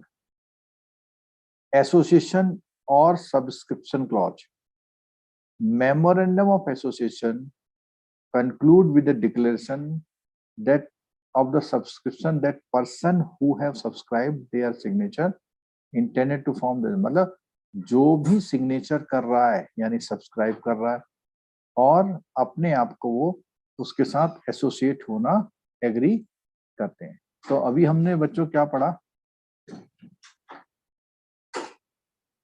बोलो। Active clauses, memorandum of association आते हैं उसमें नेम, रजिस्टर्ड ऑफिस, और ऑब्जेक्टिव लायबिलिटी क्लॉज और कैपिटल क्लॉज और एसोसिएशन। एसोसिएशन और सब्सक्रिप्शन क्लॉज, ठीक है। अब आता है दूसरा बात, आर्टिकल ऑफ एसोसिएशन। मैं कई बार बोल दिया, MOA रिवाइज कर लेना, AOA रिवाइज कर लेना, इसमें से क्वेश्चन पक्का वाला है, ठीक है। और अभी हम पढ़ रहे हैं तो समझ में भी आ रहा, कोई बहुत ऐसी हाई फाई चीज नहीं है, ठीक है। तो दूसरा इंपॉर्टेंट डॉक्यूमेंट आ गया, ये क्या नाम है इसका, AOA। ऐसे ध्यान रखना, कई बार क्या होता है ना इसमें गड़बड़ हो जाती है। क्या गड़बड़ होती है जरा बताओ तो। उल्टा याद होगा, उल्टा याद हो जाता है, क्यों? क्योंकि AOA अल्फाबेटिकली कैसा लगता है, पहले होगा, पहले आना चाहिए, तो कंफ्यूज होता है, हाँ AOA है, ठीक है, ध्यान रखना इसका, ये सेकंड है। हाँ, AOA second important document. It consist of A set of rules, company चलेगी कैसे, bylaws for internal management of the company and for carrying out the objects of the company embodied in the memorandum। जो भी memorandum of association में है उसके objective को पूरा करने के लिए आर्टिकल ऑफ एसोसिएशन होता है, ठीक है। उसने बोला must file together with the MOA, जब आप कंपनी को करते हैं तो AOA और MOA साथ साथ फाइल हो सकते हैं, ठीक है। और इन कंपनी के लिए, इन company unlimited liability company, company limited by guarantee और private company limited by share, तीनों कंपनी के लिए होते हैं। इसके लिए जरूरी नहीं बताया इसने, पब्लिक कंपनी के लिए, पब्लिक कंपनी के लिए, ठीक है। आगे देखो, schedule 1 of company act out tables model form of, नया वाला बना दिया उन्होंने, मतलब कि उसमें क्या क्या चीजें होनी चाहिए। अब इसमें एक क्वेश्चन है भाई, ध्यान रखना जरा, एक क्वेश्चन आ रहा है। Table A is applicable to the public company limited by shares, hence public limited company by shares may either frame its own article of association or adapt the regulation table। मतलब इन्होंने ये क्या करे हुए हैं, इन्होंने गाइड किया हुआ है इसके बारे में कि भैया आप AOA चाहो तो ऐसा बना लो, बट पब्लिक लिमिटेड के लिए क्या कहा उसने, वो अपना बना सकती है, ठीक है। or adopt the regulation content, which will then automatically apply to the extent to which it is not excluded. The main advantage of table A lies in the fact of provision are legally beyond all doubt. मतलब अगर आप उसके वाले बाइलॉ ये article of association में इसके rule अपनाओगे तो बिल्कुल कहा जाएगा ठीक है भाई, और अगर अपने बनाओगे तो चेकिंग होगी उनकी. In case of unlimited company, must state the number of members with which the company is to be registered and amount of share capital of the company. Company has a share capital. In case of company limited by guarantee, article of association must state the number. मतलब जैसी company अगर वो unlimited है तो कहाँ लिखा होगा ये बात? Article of association. अगर वो लिमिटेड है तो उसके बारे में कहाँ लिखा होगा? Article of. अगर वो प्राइवेट कंपनी है उसके बारे में कहाँ लिखा होगा? ठीक है. अब ये बात आ गई इन दोनों में क्या फर्क है. जैसे मैं बोला ना 2 नंबर का क्वेश्चन आएगा तो क्या होगा, जो एमओए है वो क्या है? फंडामेंटल कंडीशन वाला है, ठीक है. और एओए जो है वो internal regulation of the company. They provide the manner in which proceeding of the company carried चलेगी कैसे. उसने तो कहा कि साहब हम इतना बड़ा काम करेंगे देश के लिए, ऑब्जेक्टिव है मेरा. एओए बोलता है हम ये बड़ा काम कैसे करेंगे. MOA is dominant instrument. It states the purpose of the company and reason. वो कंपनी आई क्यों दुनिया में. The article of association are always held to be subordinate. देखो ये बार बार बात आ रही ना, कौन बड़ा? एमओए बड़ा. उसका छोटा ही होगा, ठीक है. MOA change of registered office in another state or object can be altered only by special resolution. तो अगर आपको अपना ऑफिस बदलना है, दूसरे स्टेट में ले जाना है, तो आपको कंपनी लॉ बोर्ड से परमिशन लेनी पड़ेगी. 1 मार्क्स का क्वेश्चन है ये. Any term of the article of association can be altered by the special. AO में बस रिजोल्यूशन ले आओ और नो अप्रूवल चाहिए आपको कंपनी लॉ बोर्ड से. उसमें क्या कहता है, आपको स्पेशल रिजोल्यूशन के साथ साथ में कंपनी लॉ बोर्ड से क्या करना पड़ेगा, अपना अप्रूवल कि हमने अब ऑफिस कलकत्ता की जगह बॉम्बे खोल लिया. If a company commits an act in contravention of the memorial association, company having object only to manufacture biscuit start activity. तो उसने बिस्किट का काम करना था, दूध वो मिल्क बॉटलिंग का कर दिया और अमेंडमेंट नहीं किया. Act done and liability arising therefore not binding company and the same can not be ratified by the company. इस बात को बहुत ध्यान से सुन लीजिए. कंपनी एमओए में जो लिखा हुआ है, अगर उसका कंट्रावेंशन करती है, उस रूल को तोड़ देती है, तो a company having object only to manufacture biscuit start activity bottling without proper amendment, then act and then, तो वो जो भी काम कंपनी करती है वो गलत काम माना जाएगा, ठीक है. और are not binding on the company and the same cannot be ratified by the company. यानी वो कोई गलत काम कर ले और बाद में मंजूर कर ले, ठीक है, दूध बना दिया तो क्या हुआ, हम एग्री करते हैं, नहीं कर सकती, ठीक है. If company does something in contravention of the provision it article of association में करती है, तो वो क्या कर सकती है बाद में, यानी एम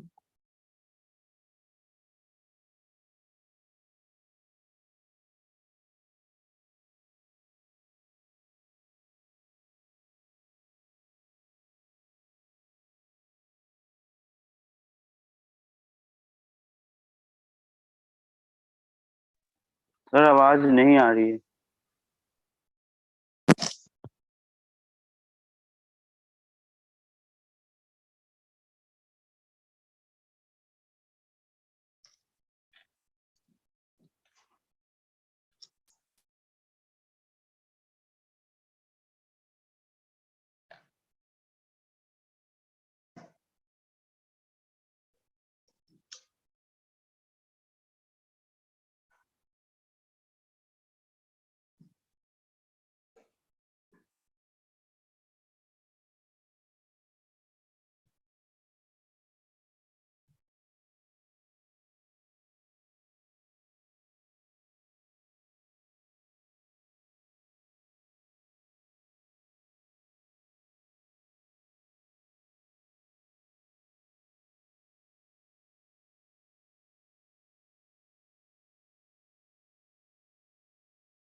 हेलो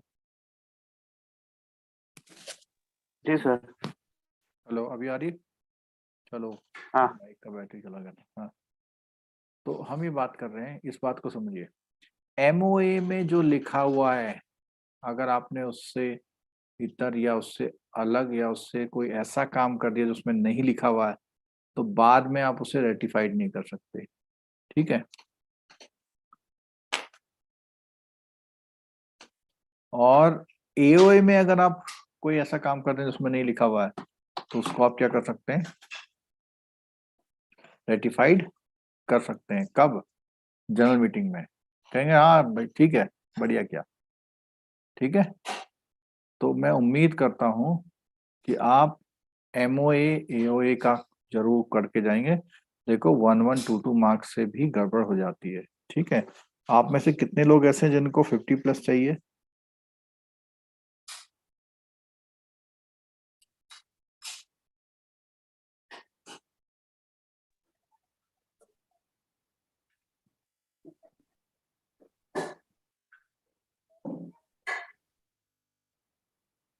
सर लास्ट में कुछ कुछ जो वर्ड है ना सर, जैसे आप कल बता रहे थे, वो सब डेल के कल डॉक्ट्रिन ऑफ करेंगे, ऐसा कुछ कुछ कल करेंगे, वर्ड का। हाँ कल हाँ ध्यान सर। देना ना, कल करेंगे। ठीक है। क्योंकि ये सब ना, जितने मैं सब बोल रहा हूँ ना, इसी से क्वेश्चन फंसता हुआ है, क्योंकि ये वो ऐसे लीगल टेक्निकल शब्द हैं जो आम भाषा में प्रयोग नहीं किए जाते हैं। ठीक है। इनका जानना जरूरी है।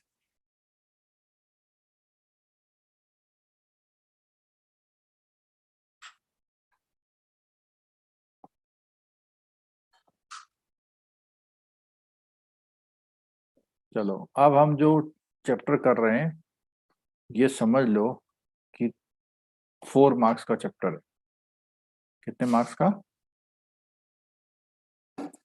4 मार्क्स।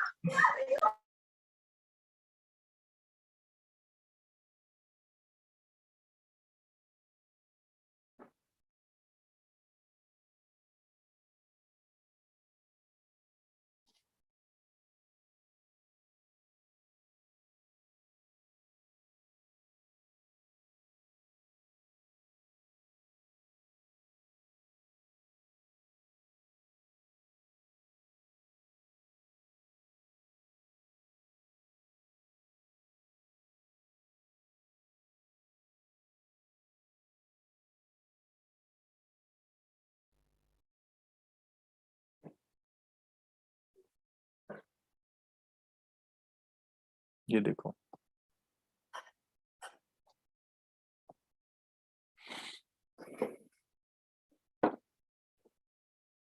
एक एक शब्द समझ लें आप।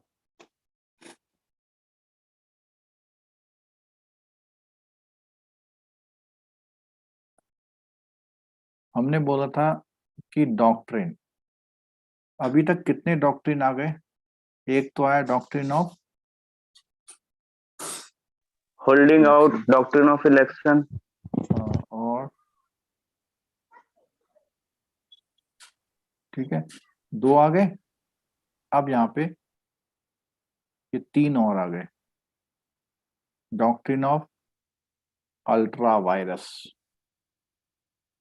ये वायरस ये वाला नहीं है, कोरोना वाला। हाँ, ये कोई भी ये वाला वायरस नहीं है, बस RUS नहीं है। ये क्या है? RES। ठीक है। Doctrine of constructive notice, doctrine of indoor management. ठीक है। तो मैं मोटा मोटा तो ही बताता हूँ। डॉक्ट्रिन ऑफ अल्ट्रा वायरस का मतलब है कि एक्ट को क्या करना? वॉइड कर देना। जो कॉन्स्टिट्यूशंस के अगेंस्ट है। क्या है? कॉन्स्टिट्यूशन ऑफ इंडिया के क्या है? अगेंस्ट। ठीक है। और अगर आपको ध्यान हो तो जब सरफेसी हमने पढ़ा था, तो कुछ लोग कहाँ चले गए थे? डीआरटी जब पढ़ा था, कुछ लोग कहाँ गए थे? 75%। नहीं वो नहीं, हाँ वो भी था। और जब डीआरटी आया था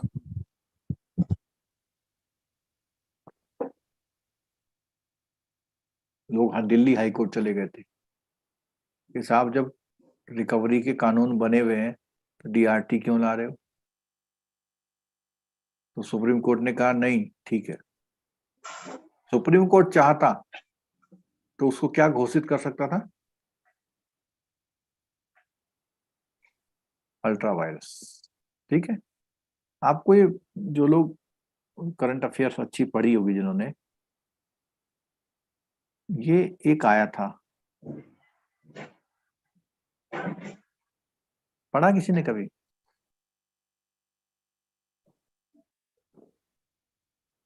national judiciary appointment commission,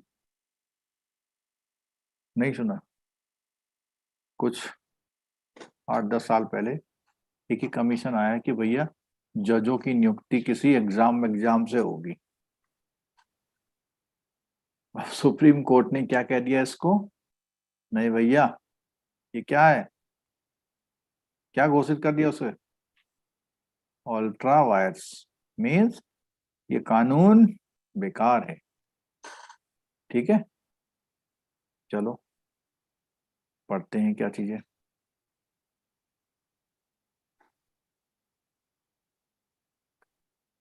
Doctrine of ultravirus is a fundamental rule of company law. It states that the object of a company, as specified the MOA, can be departed from only the extent permitted. मतलब उसने कहा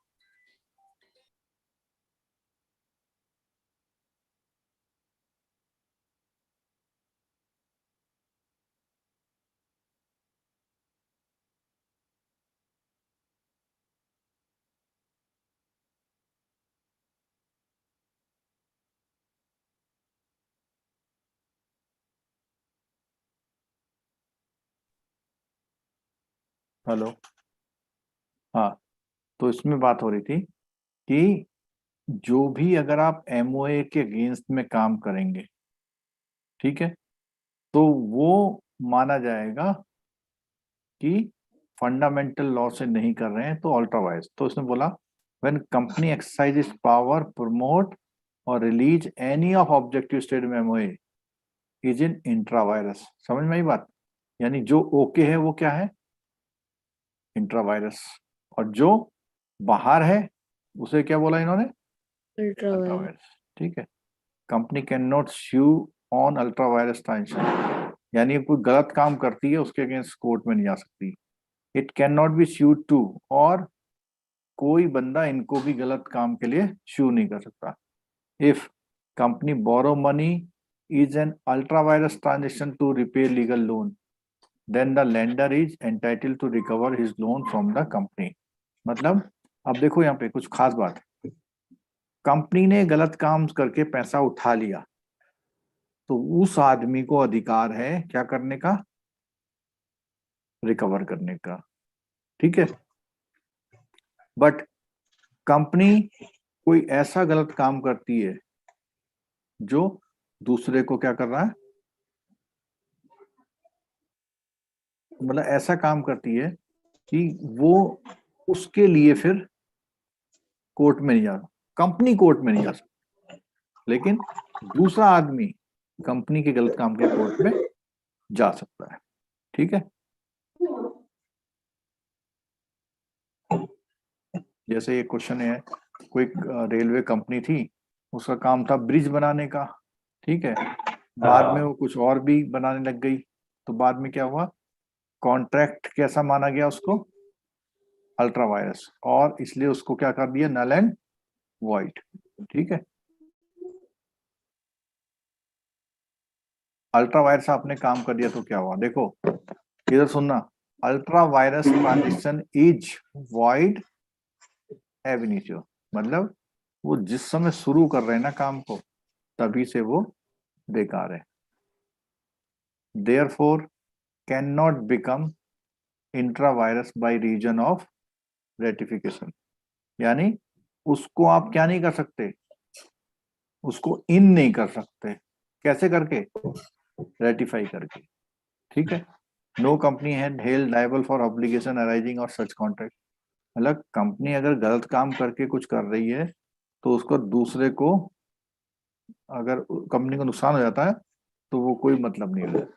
lending done by the company is ultra virus, then company is entitled to recover the money from the debtor because the debtor cannot say that company had no power to lend। अब देखो सुनो, company ने क्या करा, लोगों को उधार दे दिया, लोन दे दिया, सुनना इस बात को, और ऐसा कहीं लिखा नहीं था, तो जिसने लोन लिया उसके तो मजे आ गए, तो इसने बोला हुआ है नहीं भैया इस मामले में तो आपको कंपनी का पैसा देना पड़ेगा, ठीक है। If rendering of a particular service by company is ultra virus, a company is entitled to recover the charge for such service if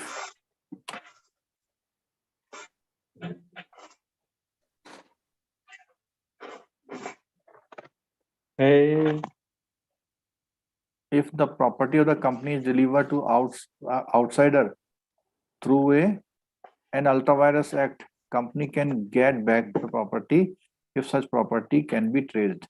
तो कोई काम ऐसा किया उसका पैसा वो चला गया वहां पर, या मतलब कोई संपत्ति या पैसा किसी के पास चला गया तो उसको रिकवर कर सकती है, ठीक है। कंपनी क्या कर सकती है, अपना दिया हुआ पैसा रिकवर कर सकती है, मतलब वो बंदा ये नहीं कहेगा ये तो अल्ट्रा वायरस है।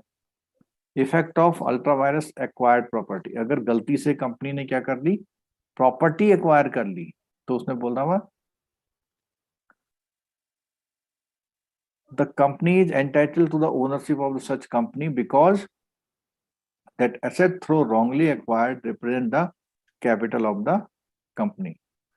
मतलब कंपनी ने अपना पैसा लगा के अगर कुछ एसेट एक्वायर कर लिया तो उसके लिए क्या बोलना है, company is entitled to ownership of such a property because the asset through wrongly acquired, though wrongly acquired represent the capital, मतलब वो अल्टीमेटली कंपनी के पैसों से ही खरीदा गया, इसलिए मान लेते हैं कंपनी का ही हो गया। Personal liability of the director, if a director of a company makes an ultra virus payment he is personally liable for the company, मतलब वो ऐसा काम कर देता है जो अल्ट्रा वायरस पेमेंट कर दिया डायरेक्टर ने, तो कंपनी नहीं वो करेगी, वो बंदा कंपनी को देगा। And he can compel to the refund the money in case of the deliberate misapplication, criminal action can also be taken for, अगर फ्रॉड हुआ है तो वो कोई ऐसी एक्टिविटी करे। Breach of authority, director are agent of the company hence they must act with in the limit of power, उनको वही काम करना है जो ऑथराइज है। If they induce however innocently, गलती से वो काम कर दिया किसी आउटसाइडर के लिए, to contact the company in a matter in which company does not have power to act they will be personally liable, तो चाहे वो गलती से किया हो चाहे कैसे भी किया हो, अगर कंपनी के डायरेक्टर ने कोई काम गलत कर दिया तो वो पर्सनली उस काम के लायबल होंगे। For an outsider for his loss provided the outsider has no knowledge of, भाई ये शर्त है कि क्या होना चाहिए, सामने वाले बंदे को मालूम होना चाहिए कि ये काम ना करे। ये बहुत इंपॉर्टेंट है जो सामने आ रहा है। क्या बोला था हमने, कंस्ट्रक्टिव नोटिस क्या होता है, इसको मैं वैसे समझाता हूँ बहुत सिंपल भाषा में, ठीक है। जैसे आप किसी कंपनी से डील कर रहे हैं और आपको डर लग रहा है कि ये कंपनी ये काम करती है नहीं करती है, तो वो चीज कहाँ मिलेगा, मेमोरेंडम ऑफ एसोसिएशन। और मेमोरेंडम ऑफ एसोसिएशन किस ऑफिस में रखा रहता है,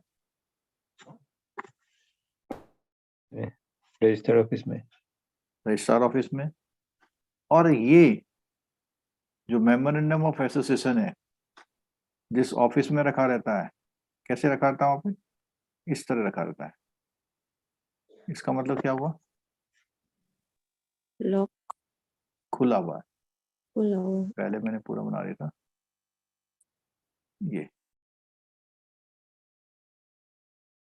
यानी एक्सेस सबको है, कोई भी चाहे तो क्या करेगा, एमओए को जा करके पढ़ पढ़ सकता है। तो यहां पर ये बोला गया है कि अगर आप किसी कंपनी से डील कर रहे हैं और आपको ये डाउट है या कुछ है, ये कंपनी इसमें डील करती नहीं करती, तो आपको कहां से मिल जाएगा वो, दोनों डॉक्यूमेंट से, एमओए से और एओए से। MOA company are registered with registrar company at the time of at the officer registrar. कैसा ऑफिस है ये, public office. Public office. The MOA and article of association become public document. Hence, the act expressly guarantees the right of inspection. तो उसने कहा कि भैया आपकी duty है हर पर्सन की, क्यों नहीं जाके देखा। तो डॉक्ट्रिन ऑफ कौन सा नोटिस, कंस्ट्रक्टिव नोटिस। हाँ, और ऐसे ही हमने कंस्ट्रक्टिव एक जगह और पढ़ा था, कहाँ पढ़ा था,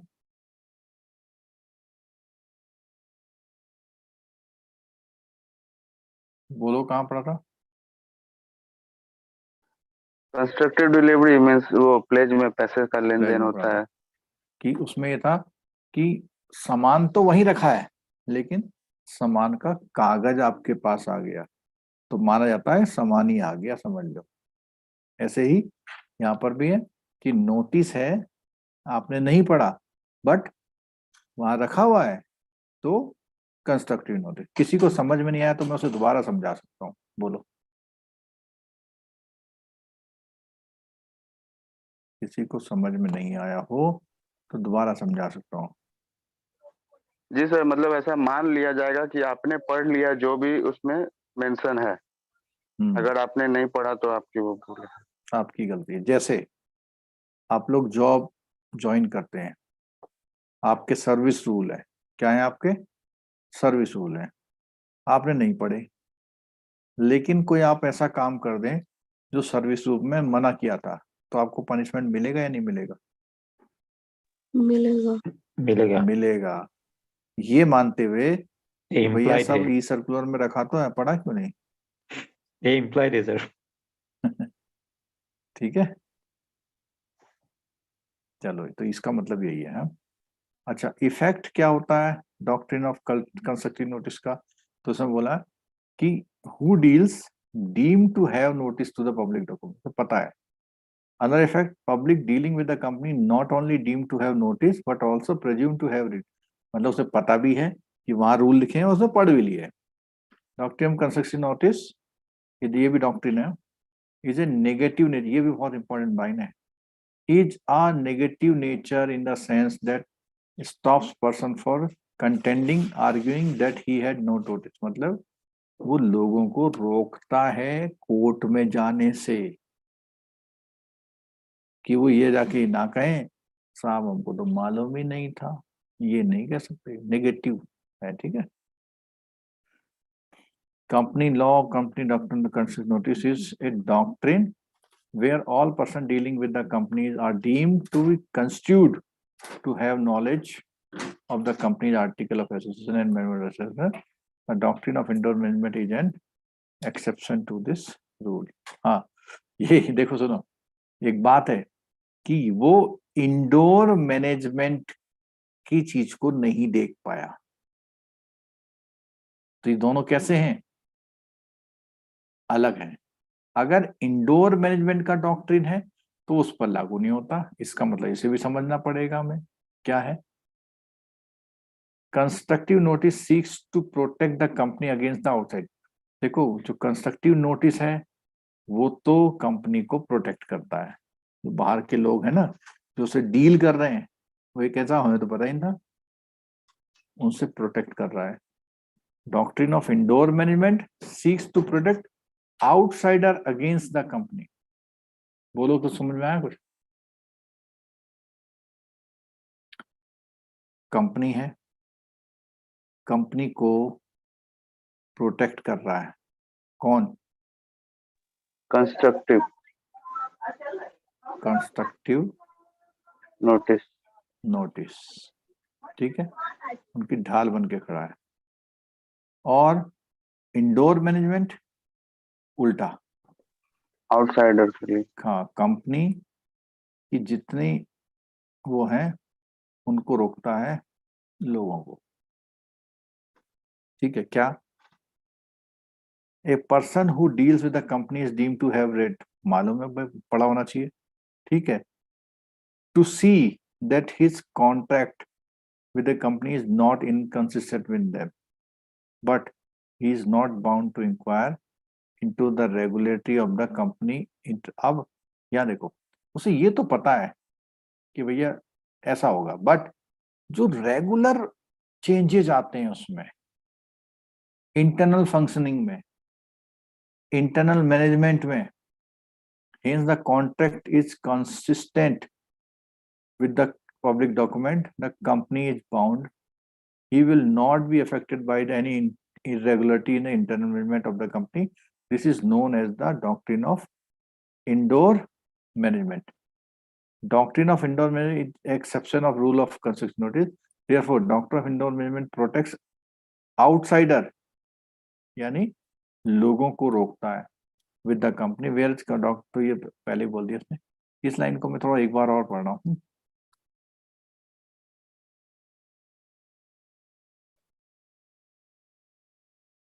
उसने कहा to see that his contract with company is not consistent with them, but he is not bound to inquire into the regularity of the company's internal functioning and the internal management of the company.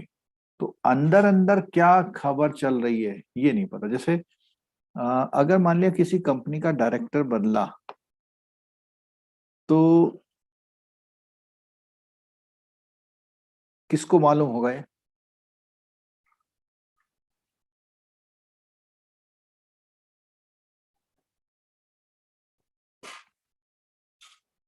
Company ने कोई ऐसा rule बदल दिया जो कहां पे mention नहीं होता है? रजिस्ट्रार को। इंडोर मैनेजमेंट में जो हलचल हो रही है उसके लिए कंस्ट्रक्टिव नोटिस वाला रूल नहीं लगता। कंस्ट्रक्टिव वाला रूल किसके लगता है? जो डॉक्यूमेंट कहाँ मौजूद है? MOA में, ROC। हाँ, hence if the contract is consistent with the public document, the company is bound। मतलब वो आदमी तो कौन सा कागज पढ़ के आया आपके वहां पे कंपनी में? जो कागज कहाँ रखा हुआ है? रजिस्टर ऑफिस में। बस उसे पढ़ के आ गया। आपने अंदर अंदर क्या बदल रखा उसे नहीं पता, ठीक है।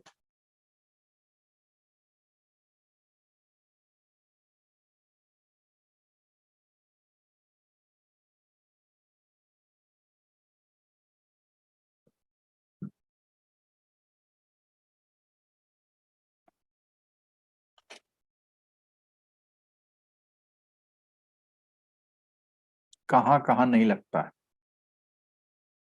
नॉलेज ऑफ इंटरनल, अगर आपको मालूम है, आपको पता है कि साहब मेरा पड़ोसी उस कंपनी में डायरेक्टर है, ठीक है, और उसने कल रिजाइन कर दिया, और आप उसका कोई चेक आया, उस चेक को पेमेंट कराने चले गए, बैंक ने कर भी दिया, तो आप नहीं बचोगे, ठीक है। Act outside apparent authority of an officer of the company. If an officer of the company makes contact with the outsider, in the fact officer falls outside the apparent authority of an officer, then the company is not bound in such contact. तो इसने बोला हुआ कि वो कोई officer किसी outsider से कोई कॉन्ट्रैक्ट करता है, if the act of the officer outside the, और उसको जो अथॉरिटी थी उससे बाहर जाके करता है, तो इस कंडीशन में कंपनी लायबल नहीं होगी। ठीक है, चलिए अब जो है ये 3-4 एक्ट और रह गए हैं, कुछ कल सुबह निपटाएंगे हम। ठीक है, कल सुबह 7 बजे और कल शाम को और रिवीजन करा देंगे। ठीक है, बाकी ये जितने हमने CD पढ़े हैं अगर आप रिवाइज कर लेंगे बहुत मजा आएगा एग्जाम देने में, बाकी आपकी मर्जी है। चलो ठीक है फिर है, सुबह मिलते हैं कितने बजे? 7 बजे। 7 बजे।